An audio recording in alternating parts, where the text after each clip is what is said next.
Good afternoon, everyone. I'm delighted to welcome you all at our panel, Making Sense of Climate Data for Peacebuilding, organized by the Potsdam Institute for Climate Impact Research as a part of the Berlin Climate Security Conference. This session is being recorded. Let me start by giving you a bit of a background information about our session today. It has been well established that climate change exacerbates risks of violence and conflicts, as you have likely heard a lot throughout this conference. In order to support peacebuilding efforts in a changing climate, we need to provide practitioners and policymakers with data-driven insights on when and how do these risks emerge. Increasingly, we have more capacity to do this. We have more and better quality of relevant data, including climate information, and we are also experiencing substantial improvement in computational capacities to process these data. In today's session, we will discuss first how climate information already supports early action to mitigate violence and conflicts in a changing climate. Second, where the gaps in terms of climate information availability and accessibility are. And third, what are the most promising ways forward to address these gaps? My name is Barbara Sedova, and I co-lead a lab on security, ethnic conflicts, and migration at the Potsdam Institute for Climate Impact Research. I'm also a project lead of the Weathering Risk Initiative, which aims to improve our understanding of the complex climate conflict interactions, and which I will introduce to you today. After my presentation, Professor Christoph Gornot, who at PIK leads the working group Adaptation in Agricultural Systems, will introduce the project AGRICA, which is a great practical example of how comprehensive climate risk analysis can support operational responses. We will follow with a panel discussion with two other experts. The first is Isa Lele, a climate resilience and an early warning specialist working for UNDP and Mali Meteo. And the second expert is Marcus Maya, who heads the Competence Center Peace and Emergency Aid at the GIZ. Before I start, I would like to encourage the audience to pose questions via the Q&A function and at any time during the session. So we can still have a very vivid interaction despite the digital format. So yeah, let me share the screen to give you a bit more insight on the Weathering Risk Initiative.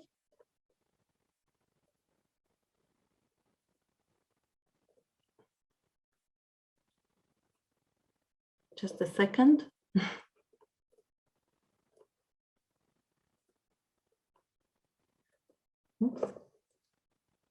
All right.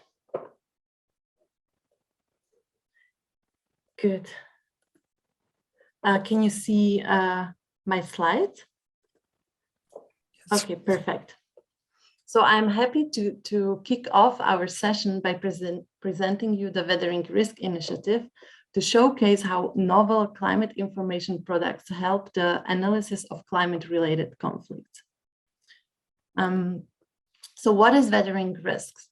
Weathering risk is a global climate and security risk and foresight assessment. While we have an increasingly improved understanding of the biophysical consequences of anthropogenic forcing, we still have significant gaps in our knowledge of what this ultimately entail for international peace and security. And our project, Weathering Risk, aims to address this gap. This project is led by Potsdam Institute for Climate Impact Research and Adelphi in close collaboration with the German Federal Foreign Office.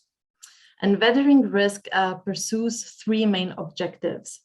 First, it seeks to improve the understanding and analysis of how climate change impacts peace and aggravates conflict.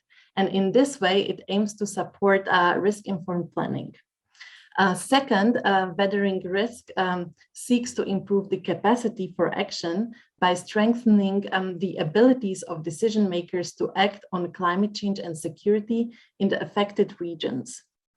Third, the initiative aims to deepen the considerations of climate, sustainable development, security, and peace building as cross-cutting issues in all programs.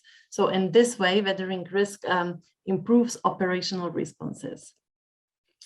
How do we do this, or how does the initiative do this? We have developed a replicable methodology to assess climate-related security risks now and in the future. In our analysis, we considered 3 different timescales. The short run looks maximum 4 years ahead. The medium term looks 5 to 10 years into the future, and the long-term view looks 10 to approximately 30-40 years into the future. The innovative aspect of the weathering risk is that it combines different state-of-the-art qualitative and quantitative methods, including climate impact modeling, machine learning, and localized conflict analysis. We have conducted pilot assessment in Mali, and another assessment is underway in Somalia. Other analyses are planned, for example, in Iraq and in Colombia, and also for different sectors, including the food sector and migration and displacement. Our assessment is centered around the concept of human security, which is people-centered and includes aspects such as economic, food, health, environmental, community, personal, or political security. Our analytical framework covers all areas essential for a thorough climate and security assessment, which I will introduce to you in the next slide. So our assessment has 4 important steps. In the first 5 important steps, sorry. In the first step, we use innovative quantitative climate impact data from PIK, from the AGRICA Project, and the data summarizes climate change impacts now and in the future across existing models for different greenhouse gas scenarios. And in collaboration with the AGRICA Project, which Christoph will introduce just in a bit, we generate climate risk profiles to feed into the next step of the analysis. In the second step, we conduct a qualitative contextual analysis. This step entails field research, expert interviews, stakeholder dialogues, and furthermore, and draws importantly on the climate risk profiles generated in the first step. Then we also apply novel techniques such as machine learning to test and validate evidence from the qualitative analysis and identify additional trends across certain contexts, outliers, or additional indicators. In the fourth step, we use elements of the foresight to develop a range of plausible futures to better prepare for future risks. And lastly, a final important aspect of the methodology focuses on identifying appropriate responses, response measures to address climate-related security risks based on our outcomes from the quantitative and qualitative analysis. While our assessment conducted within the weathering risk is quite complex, we will also ensure that its elements will be usable for a broad range of stakeholders, depending on their capacities. So to achieve this, the approach will be flexible across different scales of geography and complexity. We provide assessment versions at 3 levels of complexity, namely the quick, medium, and high complexity versions. And in terms of scales, the approach can cover a local, national, or cross-border assessment. Yeah, our methodology is freely accessible and replicable. You can find the methodology paper already on the Weathering Risk website, and we will also provide a set of guiding documents and tools for stakeholders to conduct the analysis independently. For example, via the climate risk profiles and other platforms to easily access climate information, then quantitative indicators for climate-related conflict analysis and guiding questions that should be addressed. Now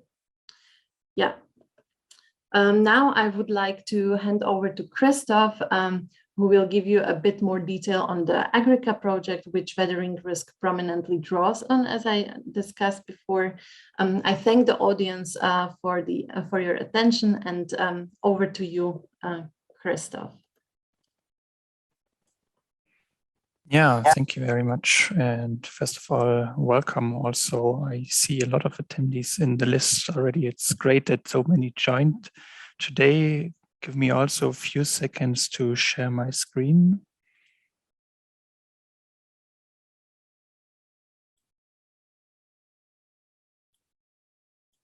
So I guess you can see it. Yeah, welcome again. Also, from my side, I will say some words about how we collaborate with the Weathering Risk project in particular, and in general, how these climate risk data and climate risk informations could be used for evidence-based decision-making in the context of peace building. As Barbara has already said, my name is Christoph Gonnert. I work for the Potsdam Institute for Climate Impact Research, leading their working group on adaptation in agriculture system, and at the same time working also at the University of Kassel.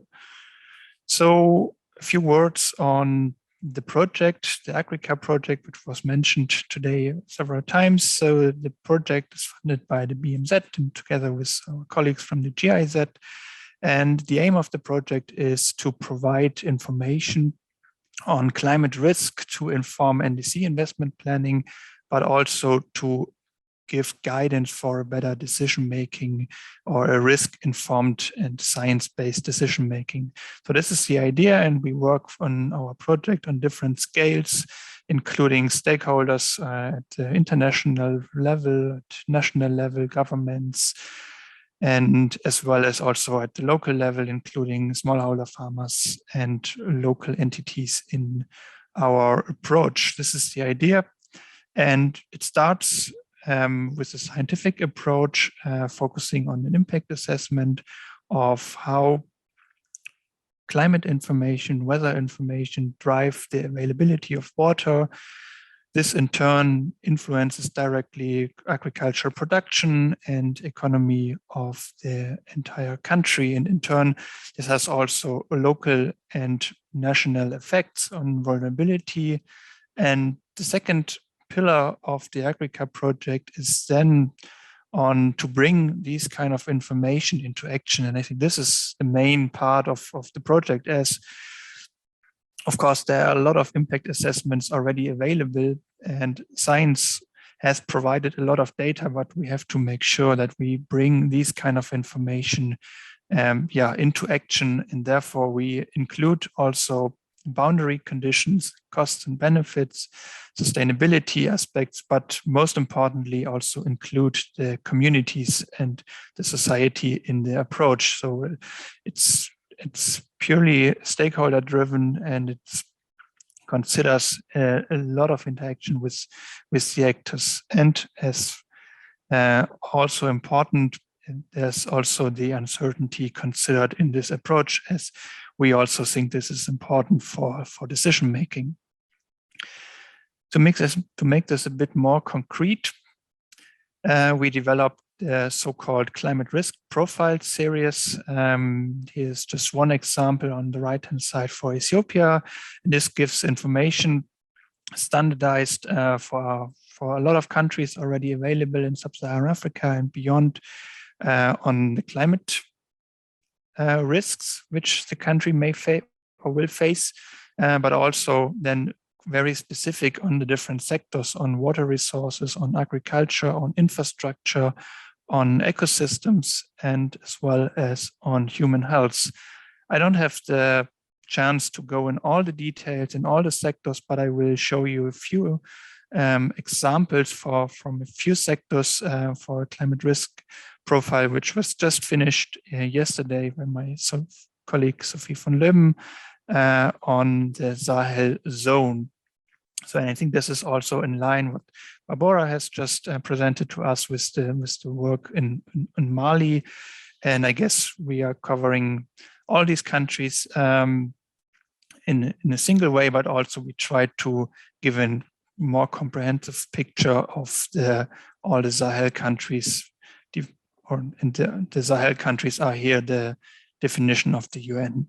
So, and what you see is going from left to right, that you have the current situation on the very left, and then in the middle there starts the conditions how the change will be from 2030, 2050, 2080. And you see with the different scenarios above, there's one with an ambitious climate policy, so more or less in line with the Paris Agreement. And at the bottom, there's a scenario without an ambitious climate policy. And you see, of course, warming is increasing, in particular by the end of the century in the scenario without an ambitious climate policy.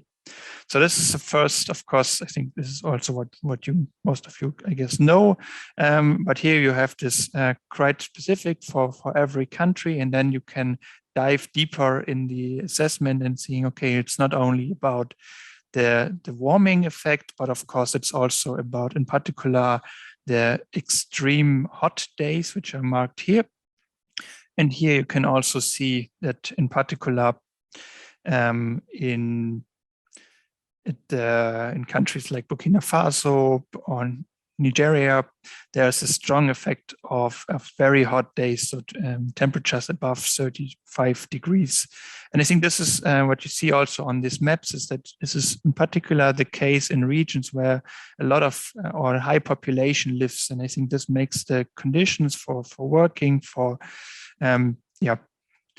living in these regions more problematic, in particular in the scenario without an ambitious climate policy. And I think this is all based here on gridded standardized climate forcing data. You can also dive then deeper in the aspect of precipitation. The amount of heavy precipitation increases also seen here with the greenish colors on the right-hand side. And the interesting aspect here is that we don't have the information for the Sahel or for single countries, but you could really dive in single regions and look how this effect will be, in this case here shown with the two scenarios, also for two regions in Chad, close to the Chad Sea, and also to Mauritania. So I think this is quite helpful, because you can really extract these kind of information and use this in a very specific, tailor-made way as you need this information. Yeah, as I already said, I don't have the time to go in all the details, but just give you a short summary what is also available. As I already said, we are also looking on the aspect of water availability. And here, of course, water availability per capita plays an important role. So you can divide between the difference between general water availability with the current amount of capita, and also with population change. And of course, with population change, as it is projected for future years, the amount of available water resources will shrink substantially.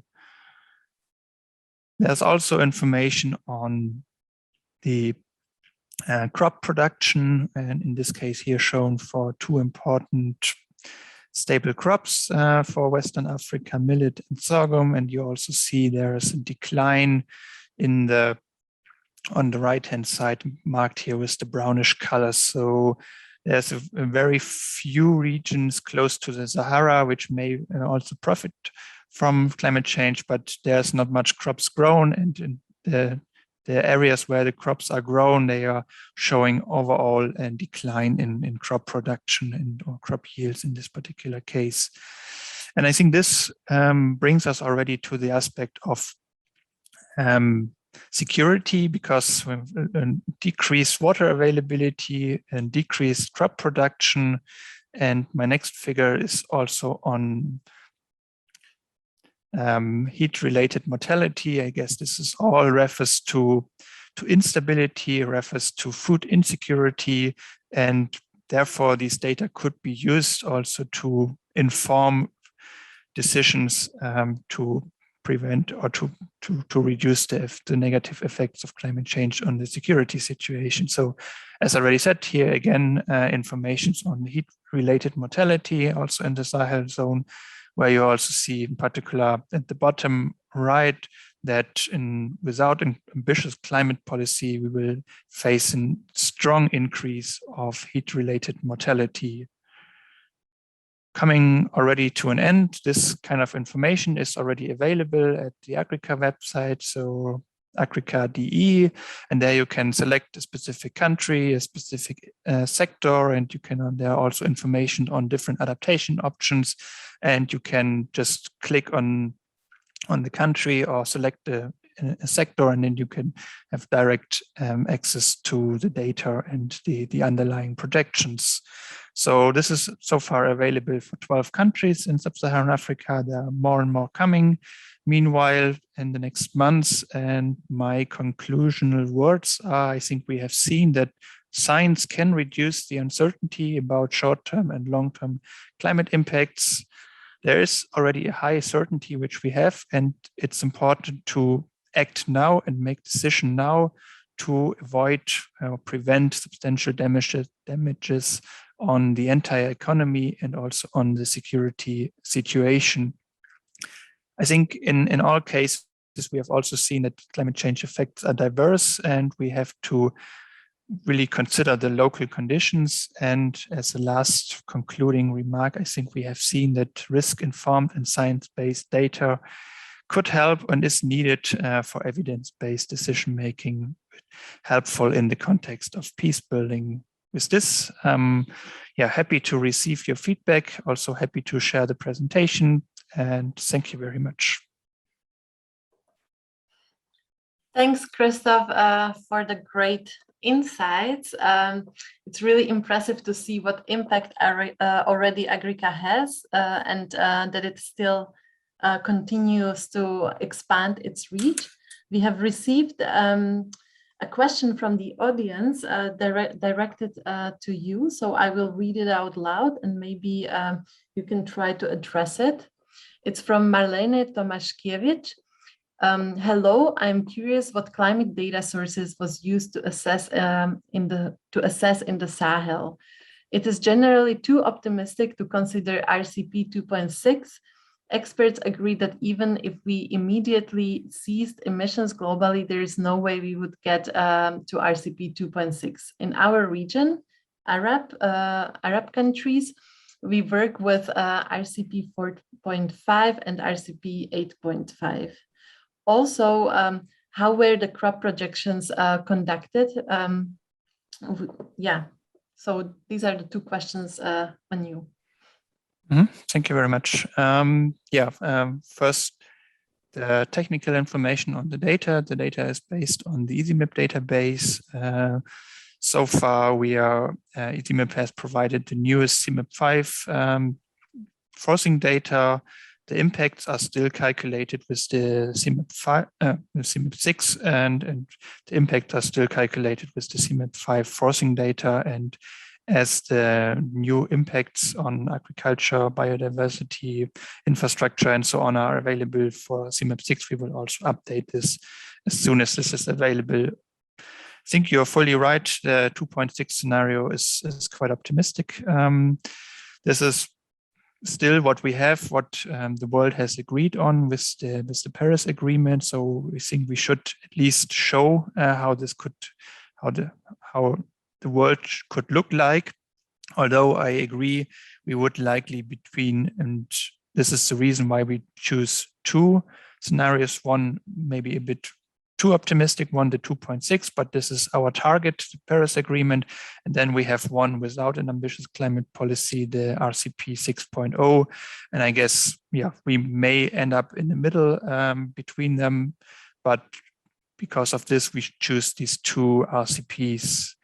And on your last question, the crop and production estimates are calculated with so-called process-based crop models. And we used a set of different forcing data from climate and also a set of different climate of crop simulation models to run this. And yeah, I can also give you a detailed overview if this is of interest for you. Thanks for the comprehensive answer, Christoph. I have actually another question from the audience, which is directed at me. So I would I would directly answer it. Barbara, could you explain what you mean by scalable analysis? What does it mean, low, medium, and high complexity? So at the simplest level, in terms of complexity, we will provide access, or I mean, you already have access to climate information through AGRICA or through Easypedia. And through this, you can easily see the stakeholders interested in conducting this analysis can easily assess where the risk areas in terms of future climate impacts will be. And we will also have guiding questions that can be addressed in conducting a thorough analysis of climate-related conflicts. And at the most complex end of in terms of complexity, we will have sort of methodology paper providing guidance on how we conducted the machine learning exercise. And furthermore, so all stakeholders interested to independently assess climate-related security risks will be able to pick from all these kind of from the range of different tools that we will provide and guidances, and in terms and we will provide more information which is currently underway in how to conduct or what needs to be covered to conduct simplest possible analysis, and what needs to be sort of conducted to assess the climate-related conflicts in the most comprehensive way as we do it currently within the weathering risk. And I hope this answer is sufficient. And now we have yet another question for Christoph, which we can address before we move to the panel discussion. So Christoph, how do you determine heat-related mortality? Could you give an example of how these climate profiles are used for different policy or project choices? Sure. Yeah, thanks also for these two questions. So, and I saw also there's another question in the chat, which is also linked to the second question. So I can try to answer this in these two questions. So regarding the heat-related mortality, I think this is an indicator of how much heat a person could face until the human body gets severe problems. And this is mainly calculated on the informations of temperature, but also the informations of moisture in the air plays also an important role, of course. In addition to this, we also work on child mortality faced by food insecurity.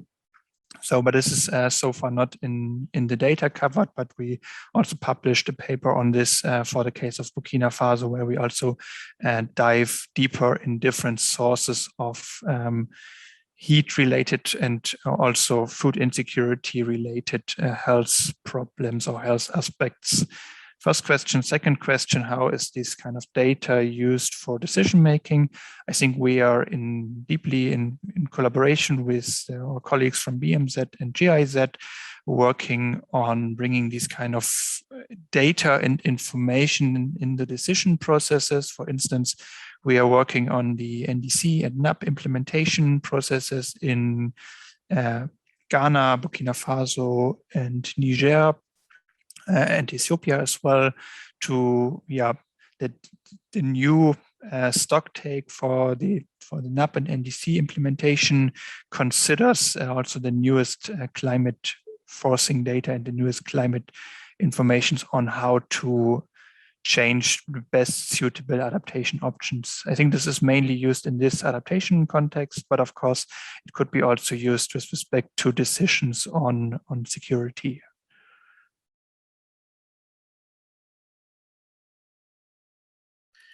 Thanks. And now I think I would open up the panel discussion. And we will continue with Isa and Marcus and Christoph together. So my first question goes to Isa and Marcus, who bring a practitioner's perspectives to the discussion. So how can AGRICA help climate-related conflict analysis and peace building? And which gaps does it fill in terms of climate information availability and accessibility? Marcus, Isa, whoever wants to start. You should probably choose. Okay, Marcus, you're already unmuted, so. Okay. Thank you. Also just briefly again, Marcus Meyer. I'm heading this Competence Center on Peace and Emergency Aid within GIZ, which is a unit or department within GIZ that helps designing programs and projects. So it's also providing thematic lead on peace conflict issues, especially in fragile settings. So that's why I'm bringing in here mainly a peace builder's perspective. I have less of a climate change background, but having said that, and that also answers already the first question, I mean, how can AGRICA help also in terms of peace building efforts? Issues around natural resource management, the political ecology of natural resource use, not just availability, but also access is, of course, a key element that triggers conflicts. I mean, it's since many years an important aspect also that in peace processes or dialogues is a key element that needs to work. Joint solutions need to be identified. So that has been there all along, but climate change obviously increases that risk. It makes it even more severe. And on the one hand, it gives us almost an advocacy argument. And for this kind of data is, of course, also excellent to make it even stronger argument that we need to improve governance, we need to improve mitigation strategies, but in an inclusive manner. So that does also address these societal tensions between various groups that are dependent or using these natural resources in wake of these greater threats that are coming up. So there could be also a potential for greater consensus that action is needed. So this advocacy lobbying aspect is quite important.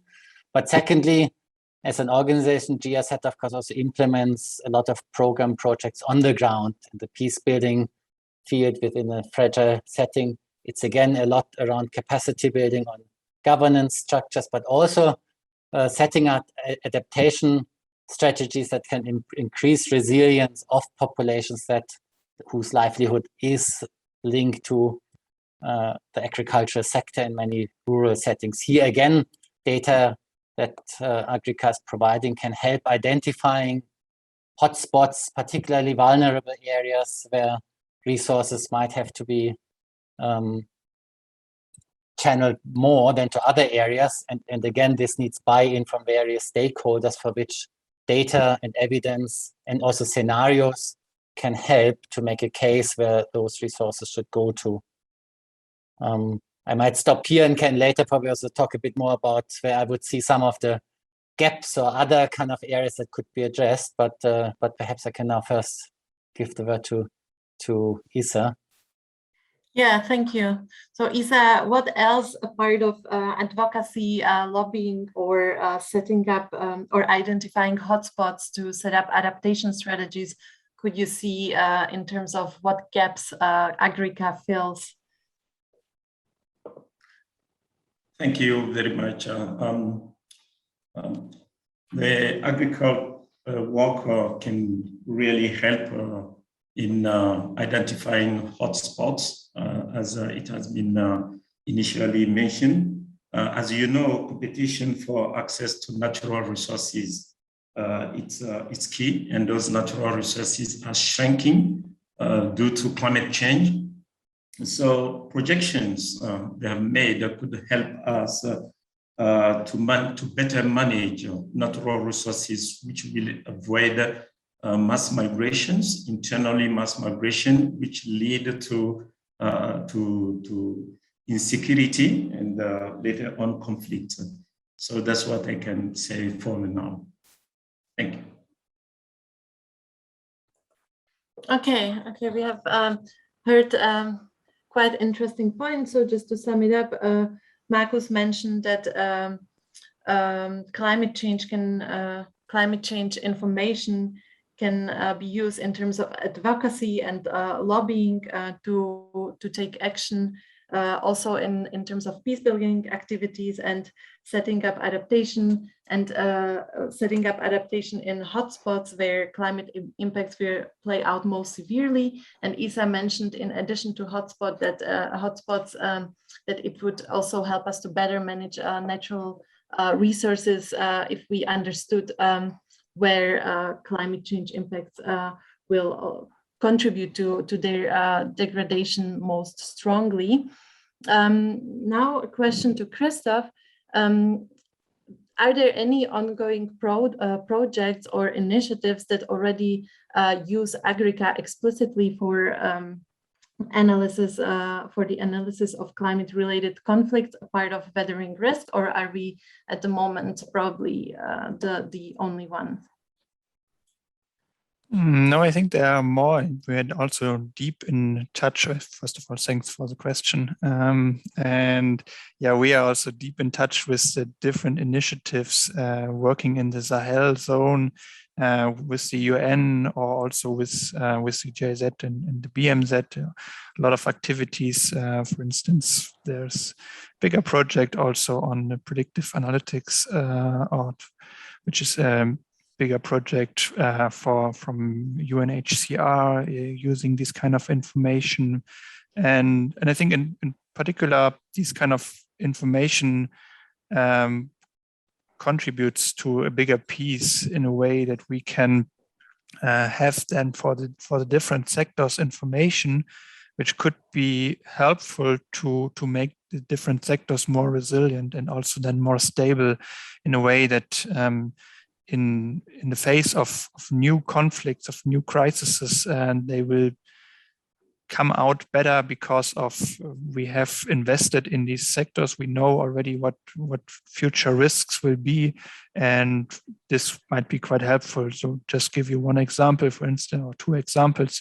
If we know that crop yields will decline, we can work on different measures to stabilize them, which may also then helpful be to reduce food insecurity, which also in turn will stabilize the situation in the country. And the same for infrastructure. If we know there are specific hotspots which are at risk from climate change, you can build the infrastructure better to avoid that these infrastructure get damaged, and help also here that security risks may be low or as low as possible.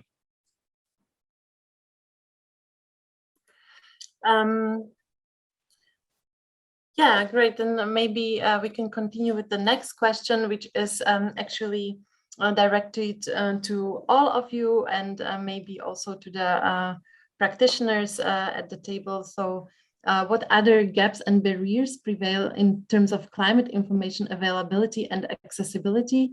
And what climate impact information would you ideally need for a comprehensive analysis of risks of climate-related conflicts? So Isa is already unmuted. So Isa, do you want to start?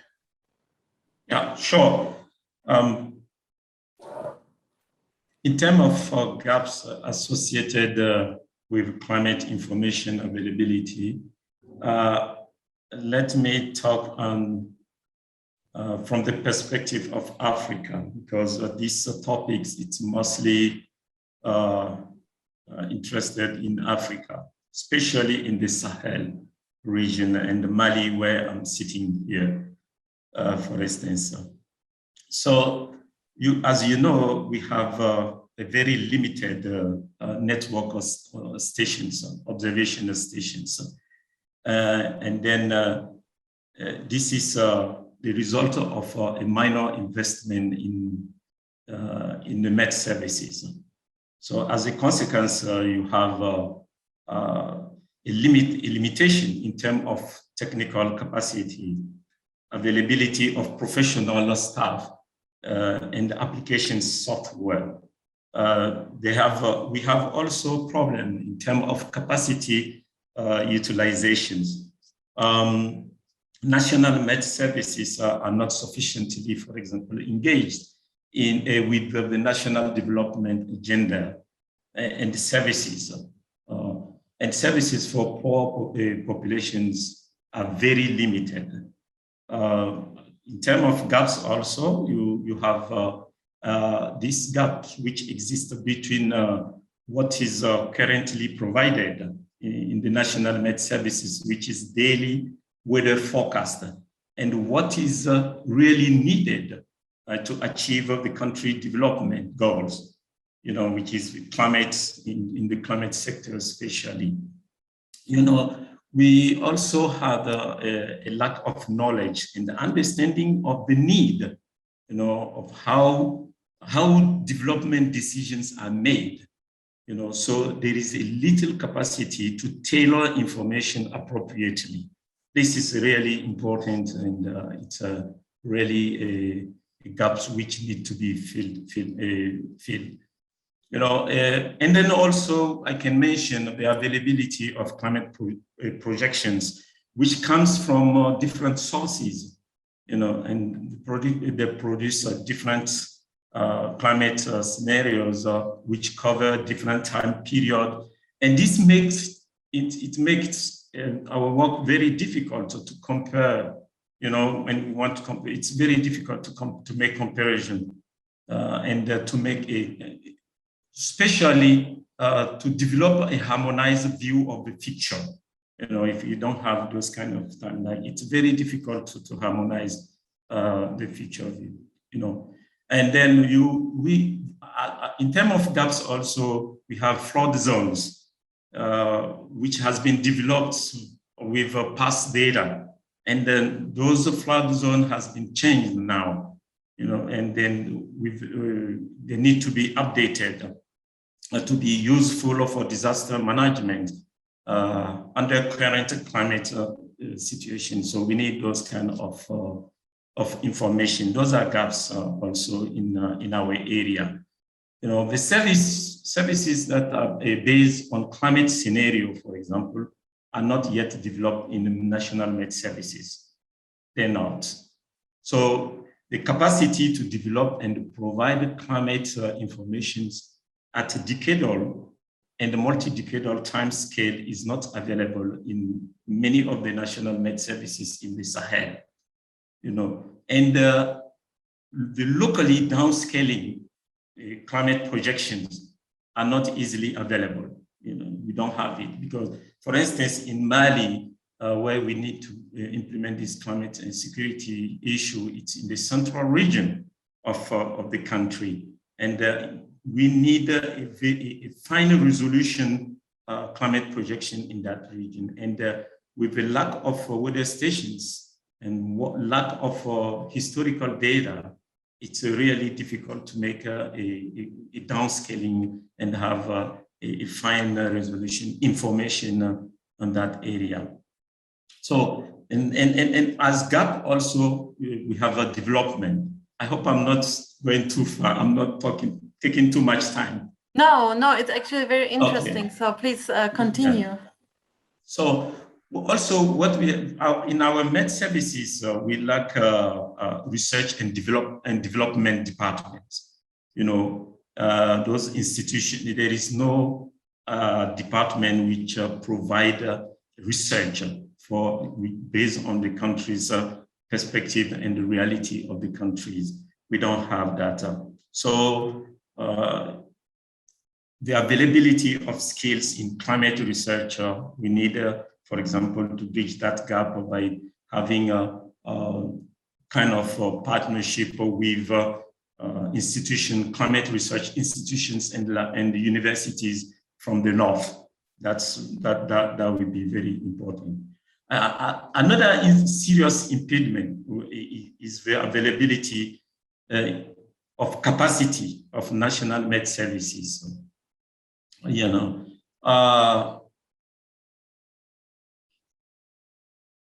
because there is a lack of awareness, in my sense, about the existence of a specific climate information. Because we do have some information in the department, but how to take out those information to the users, that link need to be made, between what is available and how can it can be used by the users. This is very important also. The generation of possible future impact of climate in various sectors, which require technical capacity, of human and infrastructure. It's readily available in net services. So this is really important also. And then also we have, as GAP also, the user are unable to use informations to act the effect of the how can I say that, to affect the outcome of that they are trying to achieve. Like they don't have this capacity to use the information, even though they have the information on hand. So how can we bridge that gap also? It's a very important. And then as important also, which I will label, it's the limited or there is no currently very few a proof of concept. I mean that an example of agricultural, for example, decision maker that have successfully drawn on climate change projection data. I don't know if you understand what I mean by that. To take this, you mean like a successful cases where agricultural output has been based on data to show the improvement, of climate projection, for example. We need to have this kind of showcase, to be able to demonstrate that the impact of climate change can be considered fully in decision making. I will stop there and let the floor. Thank you. No, thank you, Issa. This is really interesting. So it seems like in Mali, the availability of climate information on the one hand, but then also the capacity to process the information and communicate it is lacking, and therefore data-driven inputs to be or basically the ideal case would be to have data-driven inputs that can be translated in efficient measures, and this is still something that needs to be systematically improved. I wonder, Markus, do you have something else to add? So do you observe in your work some systematically lacking climate information that would help you to improve the peace-building activities? Yeah, in terms of gaps, but also in a way, one could also say like what information should ideally be available. I think I can talk about a bit three areas. One is a bit an approach to data collection, then a geographical focus, and then perhaps also in terms of topics that could be or should be also covered. In terms of approach, I think it would be very beneficial if the climate impact risk analysis could be more integrated with peace and conflict analysis as such. We have huge systems for that also in place, but I haven't really seen very often that it's being applied really together, because that could give even more information for the adaptation strategies, because at the moment I can see that very often the adaptation strategies are very much focused on the poor, often with a further differentiation of women and young people. But I think from a peace building perspective, it would be quite important to unpack it further and to have a more nuanced understanding of the local beneficiaries, however you want to call them, or target group, also along ethnic lines, religious lines, political lines, because that are the fault lines where conflict, tensions, and potential also lie. And any adaptation strategy from a do no harm, but also do some good perspective, need to understand that. But it would be interesting on a local level, but also even on the national level, again, if it's also advocacy on a peace process too, if I would be able to overlap the climate risk hotspots with also the kind of societal conflict hotspots, and then maybe to have an even more combined argument. Here we need to really address climate as well as conflict risks in a very comprehensive manner. So that's a bit the approach.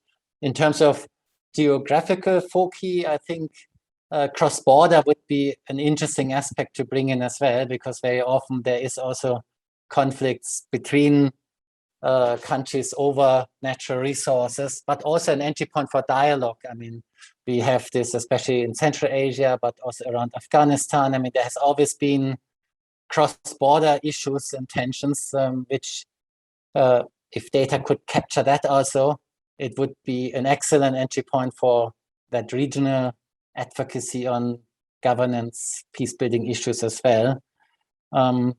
But secondly, also, I think the urban context is quite important. We also talk about urban peace building as a future challenge, and especially what was earlier also said with the extreme temperature rise. This also poses new challenges in urban settings where certain informal illegal settlements might become unlivable.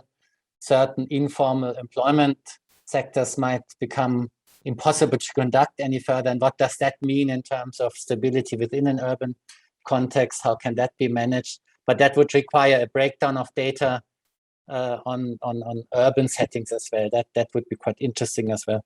And finally, in terms of topics, I mean, the one big topic is, of course, climate change-induced migration.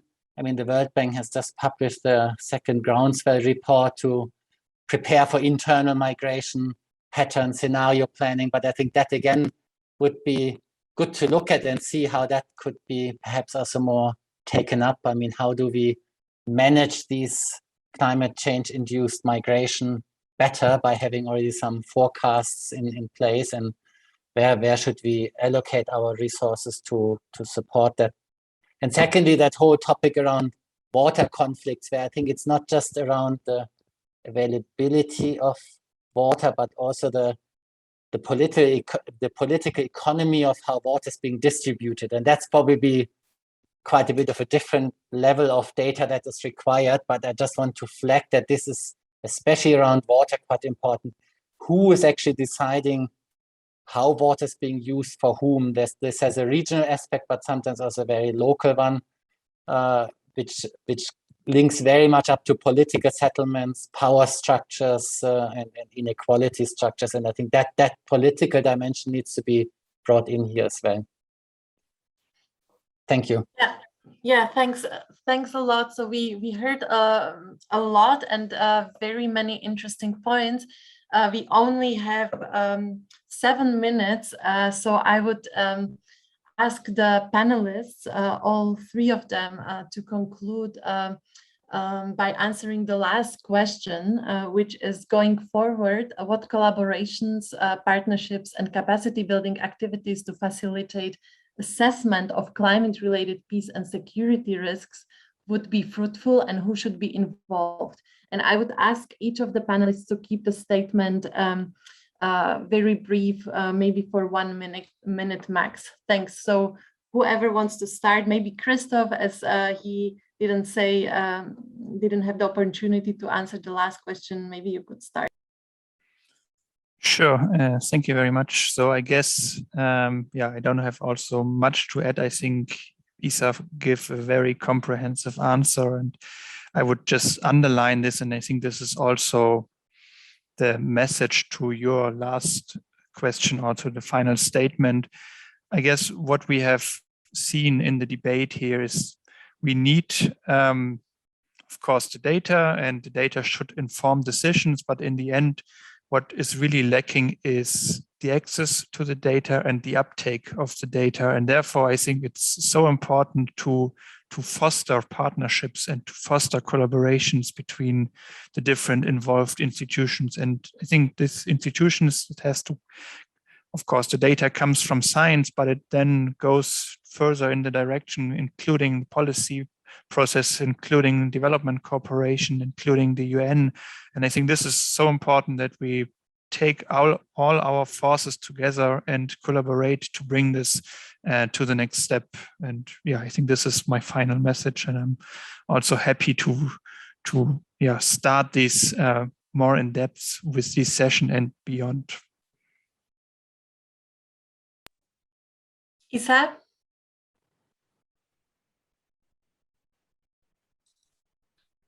Yeah, thank you.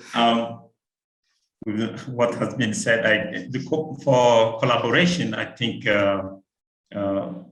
everything has been labeled. We need the collaboration between research institutions and the UN organizations, and then the government agencies. This is very important for in terms of collaboration. And I just wanted to mention that we are also developing a product named Climate Security and the Sustainable Management of Natural Resources in the central region of Mali for peace building. And then we are looking for partners. That's UNDP Mali and the government of Mali. And we are looking for partners, for example, to co-finance, for example, this initiative. And it's going to be funded by the GEF. And so there we go, an area of collaboration. Thank you. Thank you, Isa. And now finally, Markus. Yeah, I think I'm quite in line with my other speakers. I think it's all about even more collaboration and to be creative and maybe also a bit bold in terms of new partnerships, get more stakeholders on board. For Christoph to link up with a conflict anthropologist, or for PIK to partner with a conflict think tank, to just have this kind of additional kind of inspirations, but also at the implementation level, work with local government structures, because they are often at the forefront also where trust between citizens and the state needs to be rebuilt in a fragile context, make them also more part of analyzing this kind of impact data, planning adaptation strategies, but also not to shy away from bring in more civil society organizations, also the political ones, not just to stick to those who are expert on natural resource use, but also those who actually fight for minority rights or human rights, and to get them also involved. So make the platform broader for collaboration, and then think then the use of this data will even multiply. That's my recommendation. Thank you, Markus. So I will try to summarize very briefly what we have heard throughout this session. So in order to improve the action and better address climate-related conflict, or in other words, to minimize risks of conflicts, escalation, and emergence in a changing climate, we need to address the following aspects. We need better data availability and capacity to process them, especially in low and middle income countries. We need to better integrate climate information and peace building efforts. We need to be more comprehensive in terms of topical and geographical coverage. So more emphasis should be put, for example, on urban aspects, on cross-border issues, on human migration. And all of this can be improved if we facilitate multi-method and multi-stakeholder or multidisciplinary collaborations, whereby we should put emphasis on including local governments and NGOs and civil society. And with these words, I would like to conclude the session. Thanks to the audience for joining this discussion, and thanks to all the panelists for their really insightful input. Please do not hesitate to get in touch per email or to continue the discussion. And I wish you a lovely weekend. Thank you. Bye-bye. Thank you. Bye-bye.